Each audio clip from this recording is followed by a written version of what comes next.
Good evening friends, अभिमान academy का फिर से आपका स्वागत है। और 22,000 सीटों को जोड़ने पर माननीय बेसिक शिक्षा मंत्री जी का क्या बयान है और आरक्षण पर संसद में क्यों हंगामा हो रहा है 69,000 शिक्षक भर्ती को लेकर। सबसे पहले जो टीम के द्वारा काम किया जा रहा है सराहनीय, उसके बारे में बात करते हैं हम। मतलब 69,000 शिक्षक भर्ती में हर स्तर से जो सीटों को जुड़वाने का प्रयास चल रहा है वो अपने आप में एक बहुत ही बड़ा सराहनीय कार्य किया जा रहा है। कुल मिलाकर हर ज़िले की जो टीम है, विधायकों को ज्ञापन सौंपने का कार्य टीम के द्वारा किया गया है। इसके बारे में मैंने आपको कल ही बताया था। अनिल परासर हैं विधायक अलीगढ़, लेटर पैड पर उनको ये टीम के द्वारा काम वहाँ पर किया गया। और बाकायदा एक आरती मैडम है, आरती शुक्ला, इन्होंने गाजियाबाद जनपद में, मतलब हर जनपद में टीम के द्वारा काम किया जा रहा है, जो कि बहुत ही अच्छी चीज़ें हैं। तो ये हैं पंकज गुप्ता जी, और पंकज गुप्ता जी हैं सभासद विधायक हैं, सभापति हैं। इन्होंने जो है इनको सौंपा है हमारी टीम के मेंबर ने। इसके अलावा हर टीम के मेंबर के द्वारा अलग अलग, ये स्वयं मेरे द्वारा उषा सिरोही हैं बुलंदशहर विधायक, उनको सौंपा गया है ज्ञापन। और ये अलग अलग मेंबर हैं जो काम कर रहे हैं टीम के। कुछ अभ्यर्थी जो टीम के सदस्य नहीं हैं लेकिन अपने स्तर से वो जो है 22,000 सीटों को जोड़ने का प्रयास कर रहे हैं, जो वाकई में ही सराहनीय है। क्योंकि 22,000 सीटों को जोड़ने का हर व्यक्ति जो 22,000 सीटों को जोड़ने के लिए प्रयास कर रहा है वो स्वयं टीम का मेंबर है, आप ये समझ लीजिए। क्योंकि ये ऐसा नहीं है कि कोई हर टीम अलग अलग है। कोई भी आदमी जो 22,000 सीटों को जोड़ने का प्रयत्न करता है वो 22,000 टीम का हिस्सा बन जाता है, आप ये समझ लीजिए। क्योंकि हो सकता है व्यक्ति विशेष अलग अलग हों, व्यक्ति विशेष अलग अलग हो सकते हैं, लेकिन सभी का जो ध्येय है, जो सभी का लक्ष्य है वो 22,000 सीटों को जुड़वाने का है। तो ये, और दूसरा सभापति भी हैं, अध्यक्ष महोदय भी हैं, कुछ अलग अलग प्लेटफॉर्म पर अलग अलग समय पर ये जो है, ये किताब है जो स्वयं हमारी आई हुई है अभिमान एकेडमी के नाम से, मैथ की बुक है जो कि मार्केट में अवेलेबल है। ये तो खैर एक अलग चीज़ हो गई। उधर बात करते हैं जो राजभर जी हैं, सांसद हैं, 69,000 शिक्षक भर्ती का मुद्दा इन्होंने आज उठाया, लेकिन ये आरक्षण पर बोले।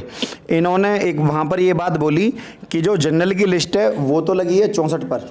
आप इनका स्पीच सुन सकते हैं। इन्होंने कहा जनरल की लिस्ट तो लगी है 64 पर और SC ST की सीट लगी है 84 पर।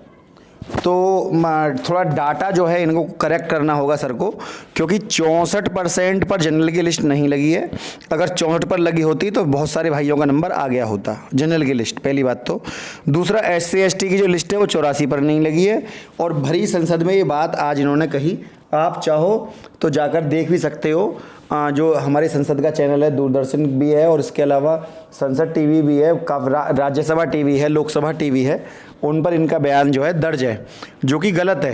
क्योंकि अगर 64% पर ये लिस्ट लगी होती तो काफ़ी सारे अभ्यर्थियों का नंबर, देखिए मैं आपको बता दूं, जो जनरल की लिस्ट अभी जो लगी है बिना 4th काउंसलिंग के, जनरल की लिस्ट लगी थी 67.1 पर, OBC की लगी थी 66.7 पर, और जो SC भाइयों की लगी थी 61.7 पर।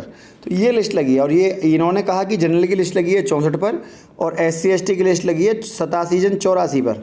तो इस तरह से जो आंकड़े बताए जा रहे हैं ये गलत है ना, गुमराह करने वाली बात है एक संसद को। तो संसद को सही आंकड़े देने चाहिए। दूसरा, जो बजट आ चुका है 69,000 शिक्षक भर्ती को लेकर, उस बजट के अनुरूप भी 22,000 सीटों को भरा जाना चाहिए, क्योंकि सरकार ने उसका बजट में उसका उल्लेख किया पर उन सीटों को पूरियों को भरा नहीं सरकार ने, उनको सरकार को भरना चाहिए।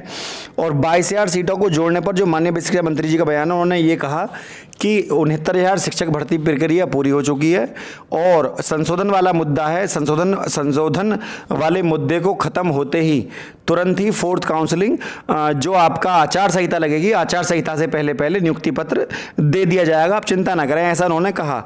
लेकिन 22,000 सीटों पर अभी और जो है कोई विशेष ध्यान नहीं दिया जा रहा है, इसलिए ज्ञापन कार्य को और बड़े रूप में चलाइए और जितना ज़्यादा से ज़्यादा ट्वीट कर सकते हैं नेतागणों को, और कोशिश करिए कि हर स्तर से बात माननीय योगी आदित्यनाथ जो हमारे CM हैं वहाँ तक बात पहुँचे। ठीक है, विधायकों के साथ साथ हमें अपनी बात को जो हमारे प्रदेश के मुखिया हैं सीएम आदित्यनाथ योगी, वहाँ तक पहुँचानी है। अब आप ये देख लीजिए आपको कौन सा प्लेटफॉर्म किस तरीके से यूज़ करना है। इंस्टाग्राम करिए, लिंक्डइन करिए, ऑरकुट करिए, ट्विटर करिए, फेसबुक करिए, यूट्यूब में कमेंट करिए, कुछ भी करिए, लेकिन वहाँ तक मुद्दा पहुँचना चाहिए। और कुछ भी नहीं है तो गोरखपुर टीम के जो गोरखपुर के जो लोग रहने वाले हैं वहीं आसपास गोरखपुर के, माननीय योगी आदित्यनाथ जो हमारे सीएम हैं, वो 2 बार आते हैं वहाँ महीने में। तो 2 बार वो भगवान शिव के मंदिर में आते हैं, 2 दिन महीने में 2 दिन वो वहाँ आते हैं। तो कृपया करके उनको वहीं पर ज्ञापन वहीं पर दिया जाए, उनको मंदिर में ही, कि कृपया करके आप हमें ये सीटें जुड़वाने का प्रयास करिए। इससे बड़ा पुण्य का काम कोई नहीं है। दूसरा देखिए, एक घर में अगर 4 लोग भी हैं, एक घर में अगर 4 लोग भी हैं और 22,000 परिवारों को नौकरी मिली, तो 22 चौक 88,000 लोग जो हैं, 88,000 लोगों का जो वोट बैंक है वो बहुत बड़ा तगड़ा होता है। 88,000 और दूसरे 88,000 को बताएंगे कि हमको नौकरी इन्होंने दी है और इस तरह से काम किया है।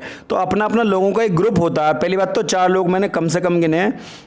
एक हर आदमी किसी ना किसी परिवार से जुड़ा हुआ है। परिवार में छोटे बड़े सभी लोग होते हैं, 10 से कम लोग नहीं होते किसी परिवार में। मम्मी, चाचा, पापा, बाबा, दादी, सबको मिलाकर जो 10 वोट तो होती हैं ही। 22 चौक तो 22,000 में आप 10 की गुणा कर दीजिए, सीधे 2,20,000 वोट बैठती हैं। और ये एक बहुत बड़ी कम्युनिटी है, अपने आप में लीड करता है। हर जिले में जहाँ भी 1,000, 1,500 वोट फालतू पड़ गई ना, वहीं पर अलग से ही वो बंदा जो है अलग से चमकेगा जो चुनाव में खड़ा होगा। तो ये हर राजनीतिक स्तर पर भी जो है, जो सरकार अगर सीटों को जुड़वाती है तो उनको बिल्कुल भरपूर फायदा मिलेगा। आचार संहिता लगने के बाद देखिए, नाराज करके किसी को शासन चलाना एक अलग चीज़ है। जब हमारा अधिकार है, हमने टेस्ट एग्जाम को पास किया है, तो सरकार को ये सीटें जोड़नी चाहिए। ये हमारा अधिकार है और सरकार यदि अधिकार नहीं देती तो ये चीज़ें गलत है। और हालांकि हमें पता है सरकार हमें निराश नहीं करेगी, क्योंकि सरकार फोर्थ काउंसलिंग कराने की बात कर रही है। तो उसके बाद हमें ऐसा आश्वासन दिया गया है माननीय शिक्षा मंत्री जी के द्वारा कि जैसे ही संशोधन का मुद्दा खत्म होगा उसके बाद आपकी सीटों पर विचार किया जाएगा, ऐसा हमसे कहा गया है। तो ये हमने उन्होंने हमसे मौखिक तौर पे कहा, लेकिन यदि वो हमें रिटर्न में इसका आश्वासन दे देते तो थोड़ा ज़्यादा अच्छा होता। लेकिन कोई बात नहीं, मौखिक दे रहे हैं तो उन्होंने इस बारे में सोचा, यही बड़ी बात है। लेकिन जैसे जैसे चुनाव आ रहा है, चुनाव वर्ष में सरकार सबके वादे पूरा करती है। आप इतिहास उठाकर देख लीजिए, सरकार चुनाव के टाइम पर जरूर कुछ ना कुछ करेगी। तो ये उनसे अगर नहीं करती है तो हमें ऐसा माहौल बनाना होगा कि सरकार वो करे, क्योंकि अपने अधिकार को लेने के लिए लड़ना पड़ता है, ठीक है ना। और जब अपने अधिकार के लिए आप लड़ेंगे तो जरूर न्याय मिलेगा। ज्ञापन कार्य को और तेज कर दीजिए, ट्वीट जरूर किया करिए कम से कम, और अपना जो है वहाँ पर वीडियो के डिस्क्रिप्शन में आपका टेलीग्राम का लिंक दिया हुआ है। टेलीग्राम के लिंक से आप ज़्यादा से ज़्यादा लोग जुड़ जाइए ताकि आपको हर सूचना समय से मिलती रहे, ठीक है ना। टेलीग्राम के ग्रुप से आप जुड़ जाइएगा। इसके अलावा वीडियो को ज़्यादा से ज़्यादा लाइक शेयर करिएगा ताकि बात वहाँ तक पहुँच सके। वीडियो को आप अलग प्लेटफॉर्म पर भी शेयर करिए क्योंकि ताकि सरकार को पता लगे कि हमारी ये डिमांड है सरकार से, हम चाहते हैं हमें नौकरी मिल जाए। बहुत सारे घरों की और परिवारों की बात है, मैं बार बार ये बात दोहरानी नहीं चाहता, लेकिन बहुत सारे अभ्यर्थी ऐसे हैं जो आर्थिक स्थिति से ज़्यादा मजबूत नहीं है, लेकिन अगर सीटें जुड़ जाती हैं और उनको नौकरी मिलती है तो बहुत ज़्यादा उनको उससे फ़ायदा मिलेगा। आर्थिक तौर पर परिवार जो है अच्छे से रन करने लगेंगे अपने आर्थिक खर्चों को लेकर। तो फ्रेंड, बस इतनी बात बोलनी थी। वीडियो आपको अच्छी लगी तो वीडियो को लाइक शेयर और चैनल को सब्सक्राइब करना ना भूलें। आज के लिए इतना ही। जय हिंद, जय भारत।